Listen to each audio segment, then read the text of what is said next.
कोई भी धर्म हो, कोई भी धर्म हो, हाँ, ईसाइयत हो, मुस्लिम हो, हिंदुत्व हो, यहूदी हो, बौद्ध हो, कोई पंथ, कोई धारा, कोई समुदाय हो, इतना तो समझ लो कि अंधविश्वासों की, प्रथाओं की, हाँ, और जो रस्मों रिवाजें हैं, इन सब की ज़्यादा लंबी उम्र नहीं होती है। भाई इन उन सबको इन चीज़ों से कोई मतलब ही नहीं है। जो भी एक है, प्रकृति है, परमात्मा है, जो भी है एक है, उसको इन सब चीज़ों से कोई मतलब नहीं है कि तुम क्या कर रहे हो हमारे लिए, कोई मतलब नहीं है, वो तुम अपने लिए कर रहे हो। ये सब किस्से कहानियां सब बच्चों के खेल होते हैं। अपने बच्चों को भी क्या सिखा रहे हो, कहानी ही सुना रहे हो ना, और क्या सिखा रहे हो, क्या सिखा दिया तुमने धर्म के नाम पे बच्चों को।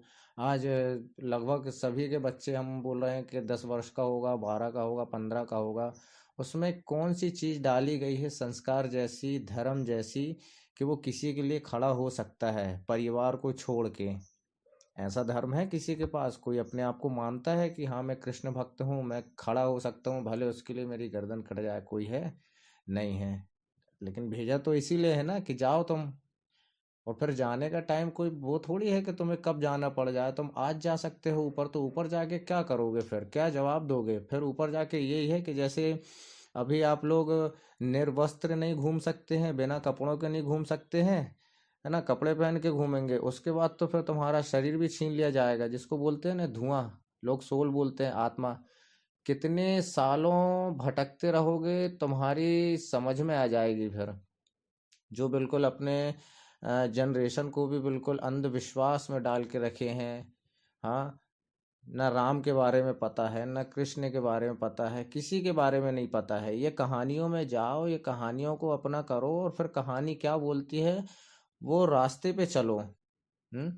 उसके लिए तो वातावरण भी अच्छा होना चाहिए, माहौल भी अच्छा होना चाहिए, संगत भी अच्छा होना चाहिए, क्योंकि ये बातें किसी के समझदार व्यक्ति के दिमाग में घुसने वाली ही नहीं है। समझदार व्यक्ति अपने आप को जो बहुत समझदार मानता है ना, वो उसके दिमाग में नहीं घुसेगी। वो मानसिक रोगी कहलाता है। जो इन बातों से दूर भागता है ना, वो मानसिक रोगी कहलाता है। मनोरोग के जीवन में एक दिन ऐसा भी आता है जब उन्हीं के बच्चे ऊब जाते हैं अपने माँ बाप से, किससे कहानी बस सुन सुन के, बस वो खुद टोंक देते हैं, छोड़ो ये नहीं सुनना हमें, परी कथाएं, बाल कथाएं, राम कथाएं, कृष्ण कथाएं।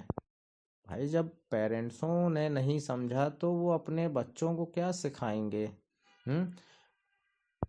उनका जीवन भी व्यर्थ ही गया ना।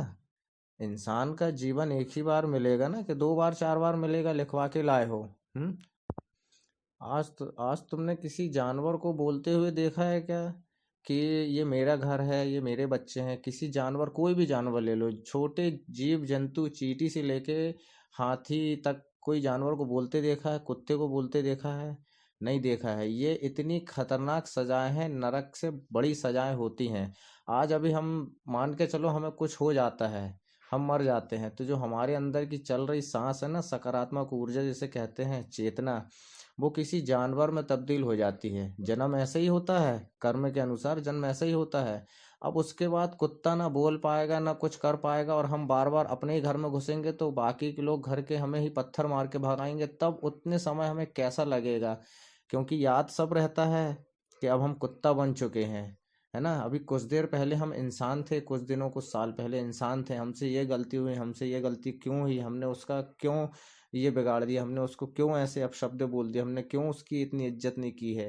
हाँ, और फिर तुम्हारे सामने तुम्हारे माता पिता की ऐसी हालत होगी कि तुम कुछ भी नहीं कर पाओगे। तुम्हारे बच्चों की हालत हो जाएगी, तुम कुछ भी नहीं कर पाओगे। ये नरक से बदतर सजाएं होती हैं। इसलिए खुद भी समझो और बच्चों को भी समझाओ।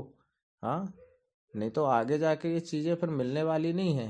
कि गीता तुमको मिल गई, हाँ रामायण मिल गई, रामायण भी बहुत सारी छप छप के आ जाएंगी, फिर आगे जाके उसमें फिर कुछ भी नहीं मिल पाएगा। हाँ, राम का शब्द ही रहेगा और बाकी सब झूठ मूठ की कहानी में रहेंगी उसमें। हाँ, ये भी एक तरह का पाप है। गीता कहती है कि जो इंसान अगर अच्छे से कमा रहा है और अपना परिवार चला रहा है, तो ये भी उसका सबसे बड़ा पाप है। हाँ, क्योंकि ये इंसानियत धर्म नहीं है, ये जानवर के तल का काम है। जानवर भी दिन भर से थके हारे अपने भी रात में जो भी है जो अपन करते हैं, फिर उसके बाद खा पी के सो जाते हैं। जानवर तल के काम है। इंसान का धर्म कोई हिंदू मुस्लिम ईसाई ये सब नहीं है। इंसान का धर्म इंसानियत है, और इंसानियत कैसे किससे दिखाई जाती है वो उसमें बताई गई है। उस इंसानियत के धर्म पे चलना पड़ता है, तब जाके कृष्ण से जाके मिल सकते हो। फिर जाके कहीं ना कहीं मुक्ति के द्वार खुलते हैं वहाँ पे। ऐसा नहीं है कि तुमने जो कुछ भी कर लिया, खूब अय्याशी कर ली, ऐश कर लिए, दूसरों को नीचे गिरा दिया, हाँ किसी के साथ ऐसा कर दिया वैसा कर दिया, भाई मुंह तो है, कुछ भी बोल दिया, कुछ भी लगा के जोड़ दिया तुमने, कर दिया, और फिर उसके बाद खत्म हो गए तो मुक्ति मिल गई। कोई स्वर्ग कोई नरक नहीं है, है ना। 84 लाख योनि जो गीता कहती है वो पृथ्वी ग्रह के अंदर ही भुगतना पड़ता है। बहुत सारे जीव जंतु जानवर हैं, आप नाम नहीं बता पाओगे, है ना। वो सब होते हुए अपन को फिर से इंसान बनने का मौका मिलता है। तो इंसानियत का धर्म निभाओ, जो ऊपर से बोलते हैं ना, तो ये सब याद दिलाने के लिए ये ग्रंथ बने हैं। जितने भी शास्त्र हैं, ग्रंथ हैं, उपनिषद हैं, कुछ मत पढ़ो, उपनिषद पढ़ना चालू कर दो तो तुम्हारी आंखें खुलना चालू हो जाएंगी कि हम ये चीज़ हैं।